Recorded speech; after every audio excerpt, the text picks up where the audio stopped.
जैसे कि आप सभी जानते ही हैं, अंग्रेजी विषय प्रत्येक परीक्षाओं में पूछा जाता है। इंग्लिश से जुड़े हुए क्वेश्चंस आते ही आते हैं। तो मैं सोच रहा हूँ कि टेंस पे एक वीडियो बनाया जाए, जिससे हम टेंस के बारे में बेसिक जानकारी हासिल कर सकें। तो आइए शुरू करते हैं टेंस। साथियों, जिस तरह हिंदी में 3 टेंस होते हैं, काल होते हैं, उसी तरह इंग्लिश में भी 3 टेंस होते हैं। होता है हमारा पहला प्रेजेंट टेंस, दूसरा हमारा होता है फ्यूचर टेंस, और दोस्तों तीसरा होता है पास्ट टेंस। प्रेजेंट टेंस यानी वर्तमान, फ्यूचर यानी हमारा होता है भविष्य, और पास्ट यानी भूतकाल। ठीक है दोस्तों, वर्तमान में हम प्रेजेंट की बात करते हैं, है, हो, हूँ, इस प्रकार से अंत में आता है। भविष्य में हम भविष्य की बात करते हैं, गा, गी, गे, और भूतकाल में हम था, थे, थी, या, इस प्रकार से वाक्य के अंत में शब्द आते हैं। तो ये पहचान है प्रेजेंट, फ्यूचर और पास्ट की। ठीक है फ्रेंड्स, अब आगे आप लोग जानते ही होंगे कि प्रेजेंट, फ्यूचर, पास्ट ये 3 टेंस होते हैं, और हर टेंस के फिर 4 हिस्से होते हैं, जो कि होते हैं इंडेफिनेट, कंटिन्यू, परफेक्ट और परफेक्ट कंटिन्यू। तो मेन जो है वो है इंडेफिनेट, कंटिन्यू, परफेक्ट और परफेक्ट कंटिन्यू। तो प्रत्येक टेंस के 4-4 हिस्से बनेंगे, वो हमको खास सीखना है, तभी हम टेंस सही तरीके से सीख पाएंगे। साथ ही हमको इनके फार्मूले भी पता होना चाहिए।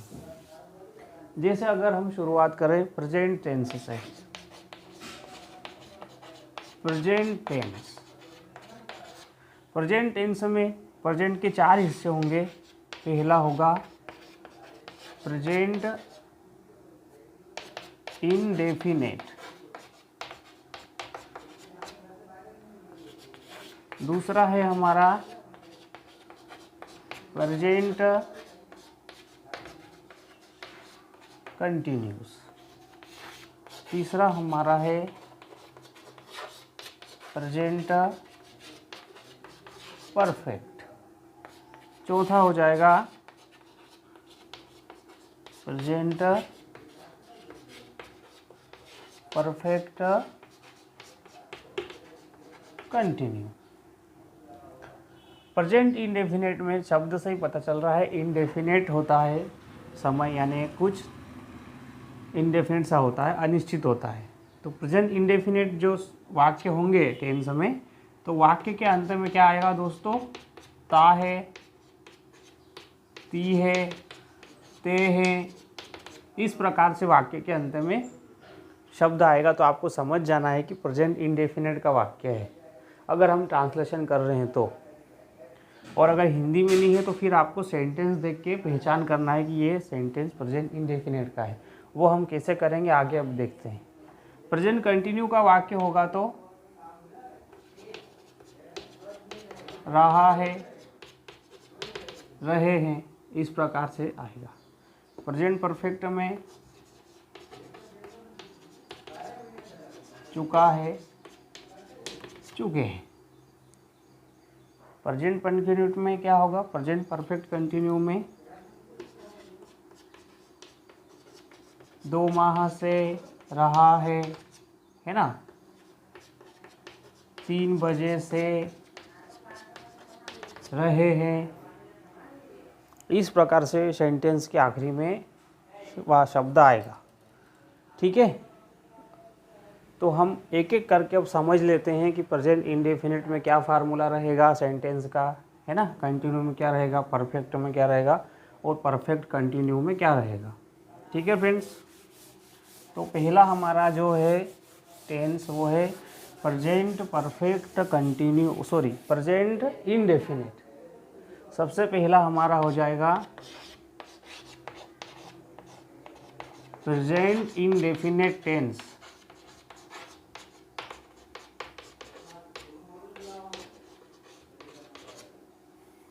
ठीक है। प्रेजेंट इंडेफिनिट टेंस का मैं एक जैसे हिंदी में वाक्य लिखता हूँ, मान लो वह फुटबॉल खेलता है, वह फुटबॉल खेलता है। अब आप ये देखिए आखिरी में क्या आया है, ता है, ता है, वह फुटबॉल खेलता है। इसका आंसर आज इसका सेंटेंस बनेगा ही प्लेस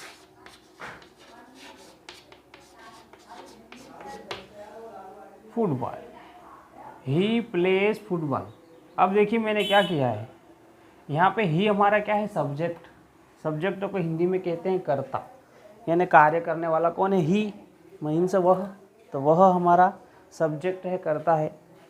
अब वाक्य में वर्ब क्या है, खेलना, तो प्ले हो गया, और ऑब्जेक्ट यानी क्या खेलता है, फुटबॉल। अब आप सोचेंगे ये एस क्यों लगाया है, तो साथियों जो प्रेजेंट इंडेफिनिट टेंस होता है, अगर उसमें हमारा कर्ता एक वचन है यानी सिंगुलर है, अगर हमारा सब्जेक्ट सिंगुलर है तो हमेशा वर्ब में क्या लगता है, एस या ई एस लगता है, इसलिए मैंने लिखा ही प्लेस फुटबॉल।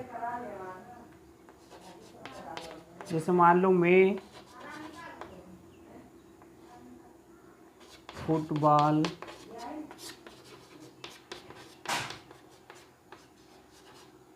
खेलता हूँ, तो इसका इंग्लिश में बनेगा आई प्ले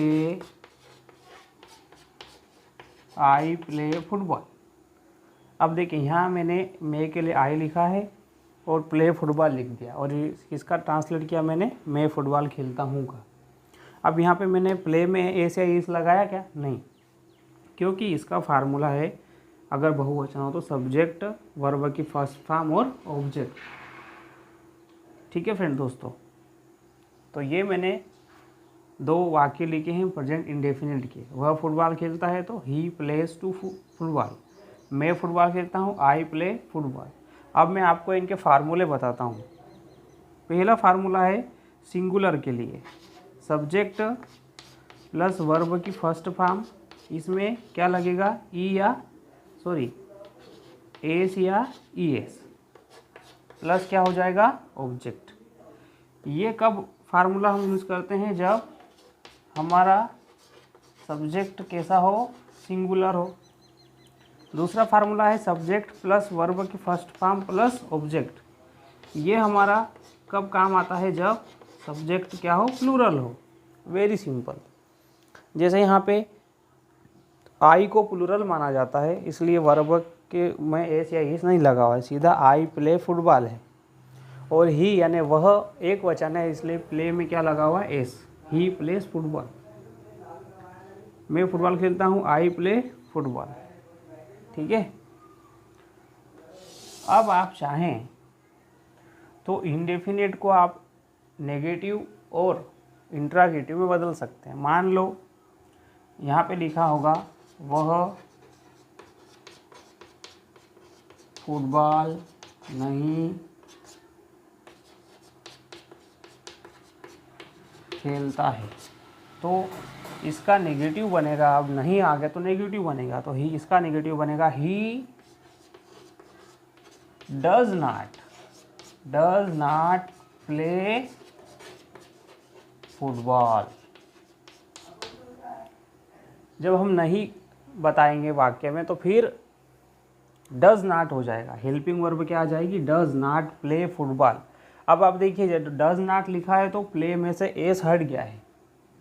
ठीक है, वह फुटबॉल नहीं खेलता है, he does not play football. ठीक है।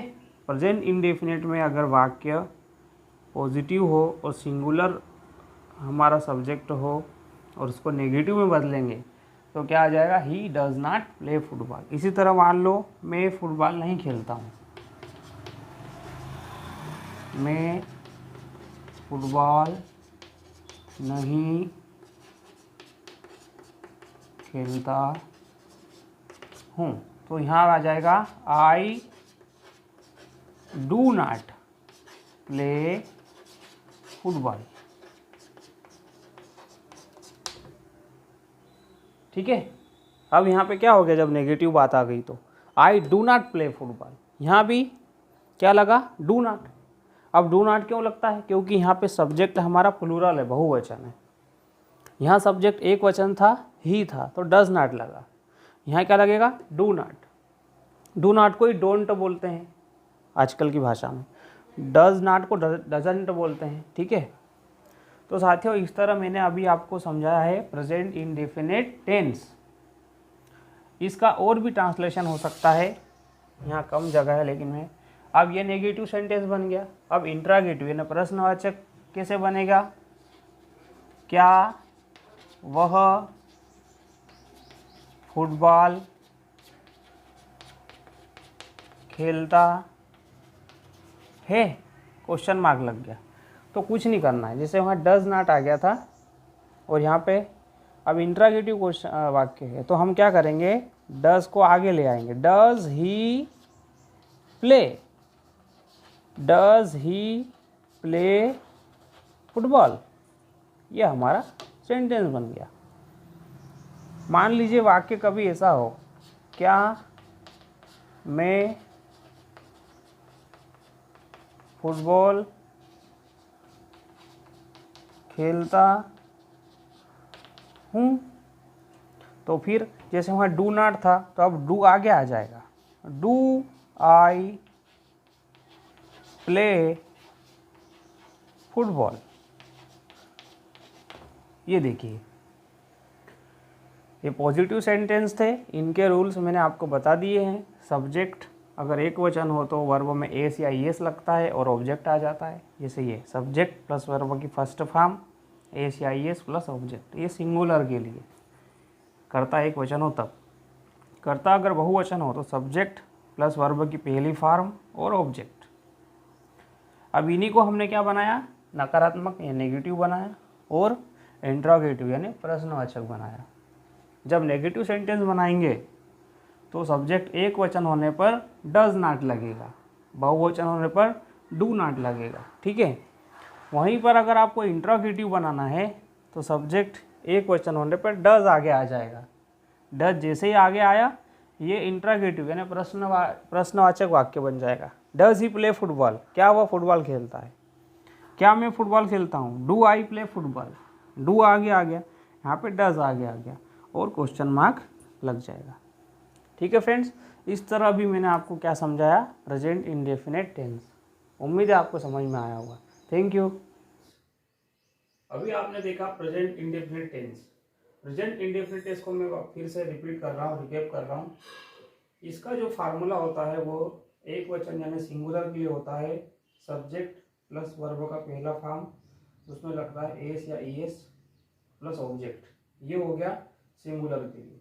दूसरा है फार्मूला बहुवचन या प्लूरल के लिए, वो है subject plus verb plus object. ठीक है फ्रेंड्स, इस तरह हमने देखा प्रेजेंट इंडेफिनिट टेंस। इसके अंत में अगर हिंदी में वाक्य लिखा है ता है, ते है, इस प्रकार से शब्द आते हैं। अब हम देखेंगे दूसरा प्रेजेंट कंटिन्यूस टेंस। ठीक है दोस्तों, कौन सा टेंस देखना है हमको, प्रेजेंट कंटिन्यूस टेंस।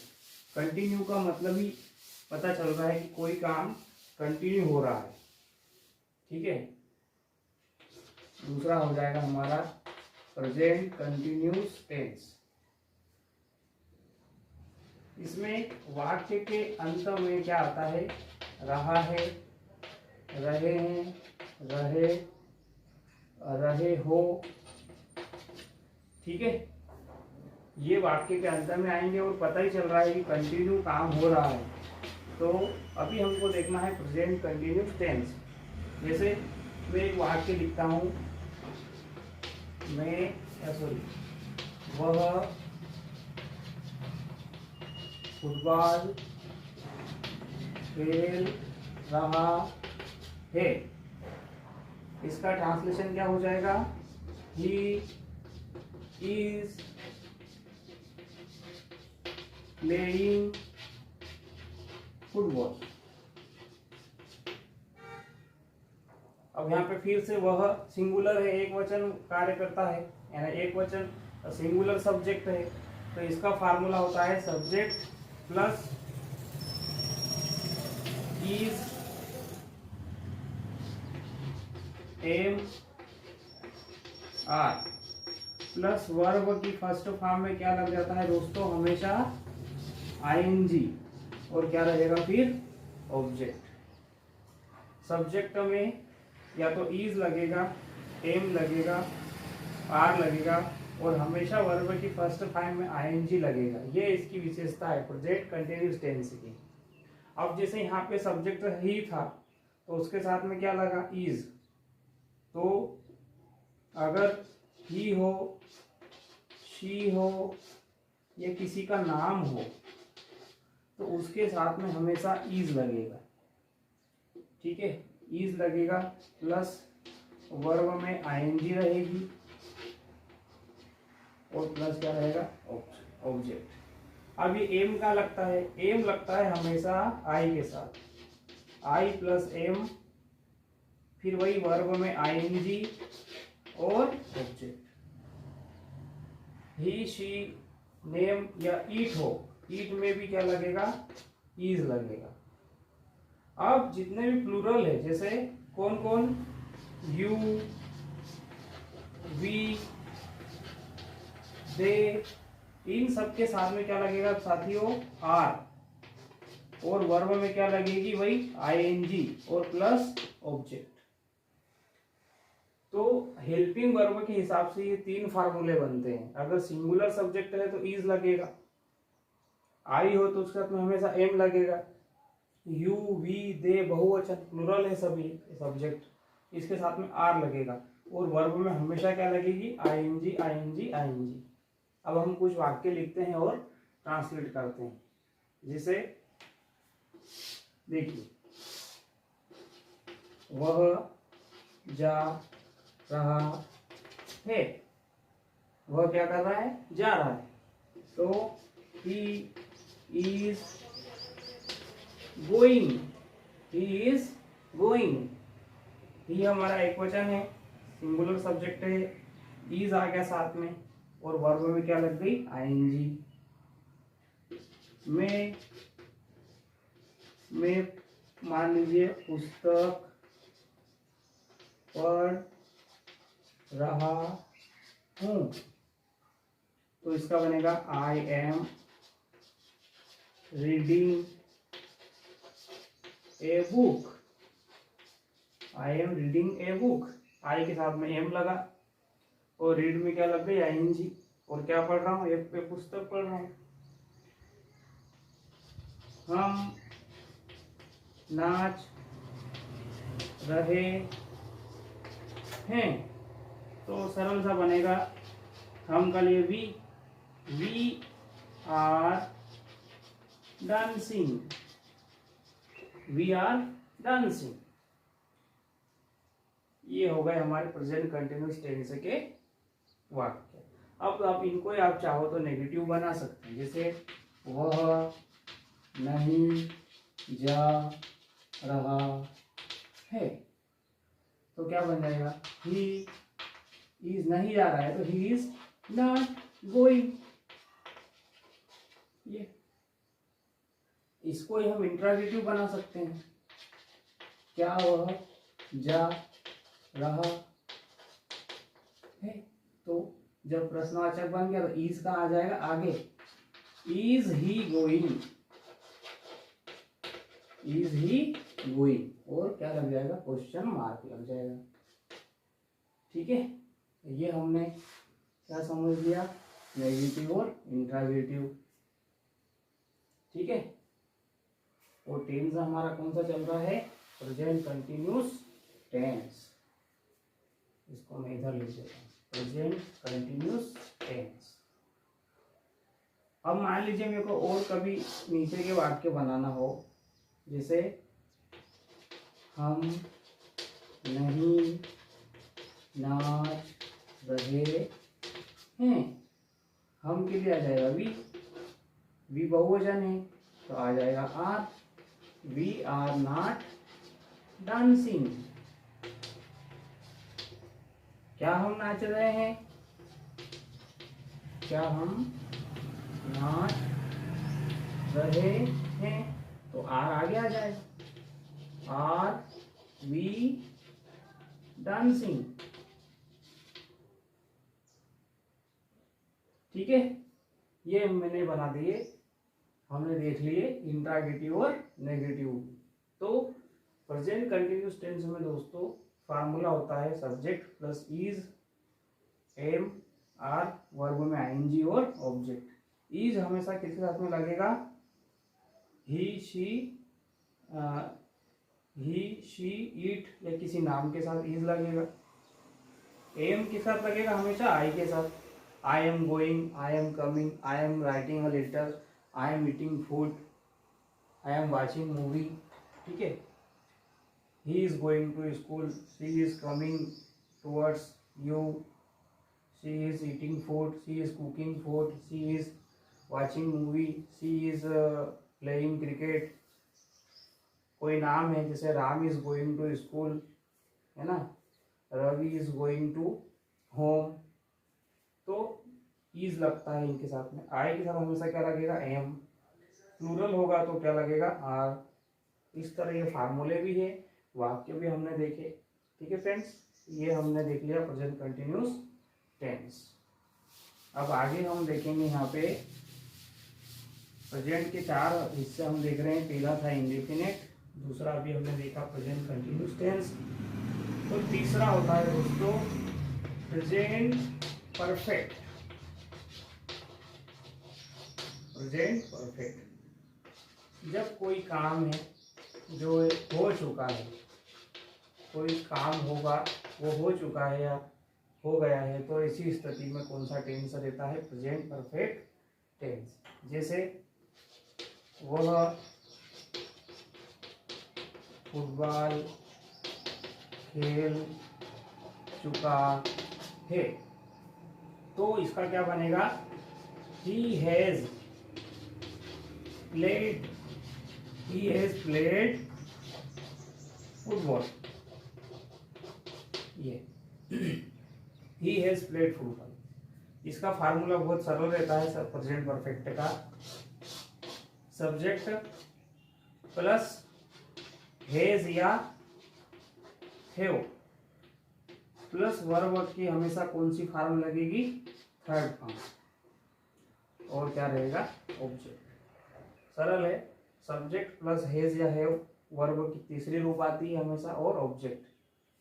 अब जो हैज है वो सिंगुलर के साथ लगता है और हैव किसके साथ लगता है?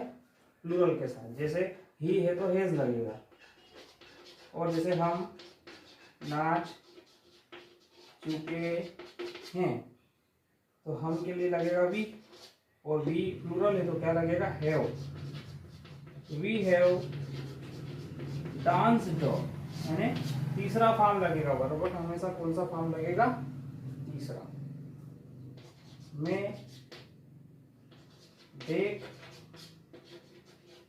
चुका हूं, तो क्या बनेगा? आई हैव वॉच्ड,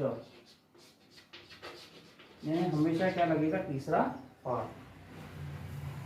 इनका भी हम चाहे तो नेगेटिव और इंट्रागेटिव बना सकते हैं। हैज हैव के बाद में नॉट लग जाएगा अगर नेगेटिव बनाना है तो, और इंट्रागेटिव यानी प्रश्नवाचक बनाना है तो हैज हैव कहाँ आ जाएंगे? आगे आ जाएंगे। ठीक है फ्रेंड्स, इस तरह अभी हमने देख लिए हैं 3 tense, present indefinite tense, present continuous tense, और अभी हमने देखा प्रेजेंट परफेक्ट टेंस। इसका फार्मूला बहुत सरल रहता है प्रेजेंट परफेक्ट टेंस का।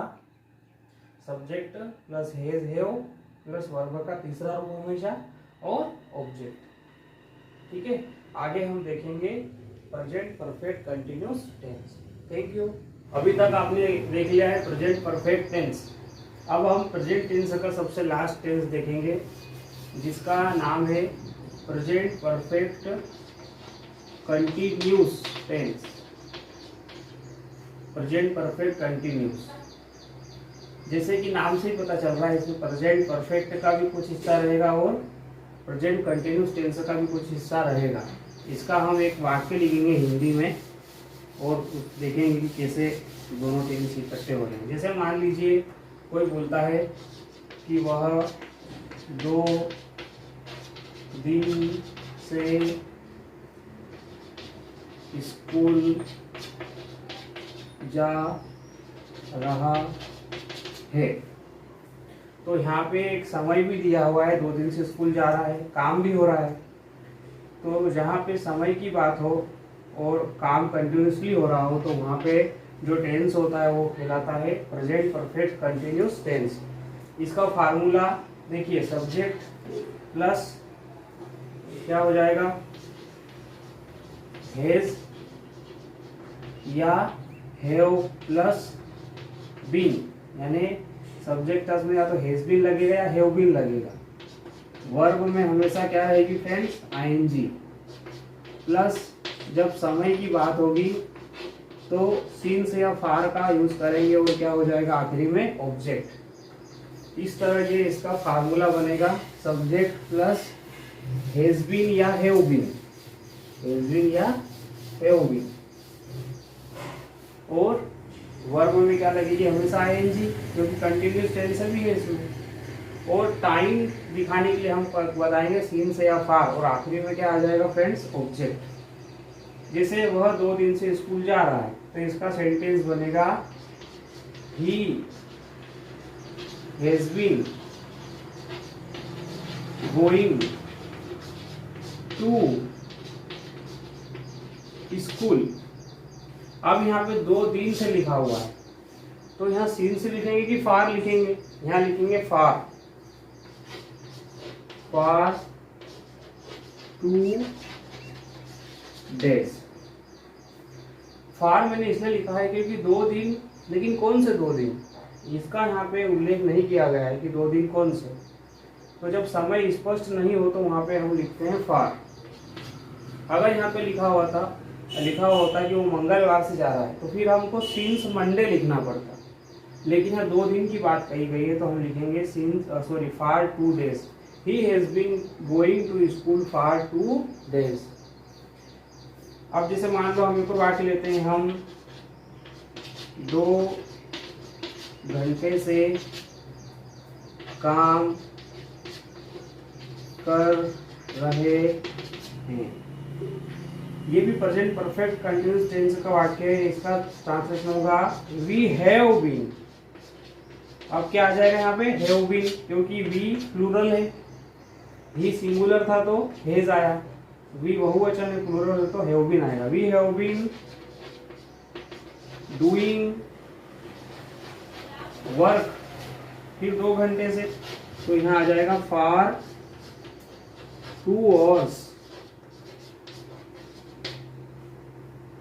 ठीक है, मान लीजिए कभी वाक्य ऐसा हो, सुबह से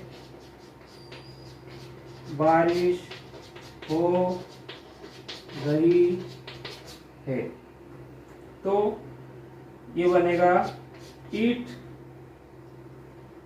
हैज बीन रेनिंग। अब यहाँ पे सुबह से यानी स्पष्ट पता चल रहा है कि सुबह से बारिश हो रही, तो it has been raining since morning. इस प्रकार से ये अभी हमने देखा प्रेजेंट परफेक्ट कंटिन्यूस टेंस। ठीक है फ्रेंड्स, इस प्रकार ये प्रेजेंट का एक पूरा हिस्सा हो गया है। इसके बाद हम अगला जो वीडियो बनाएंगे वो पास्ट टेंस पे रहेगा और उसके अगले वाला फ्यूचर टेंस पे। ठीक है दोस्तों, उम्मीद है आपको ये पसंद आया होगा। Thank you.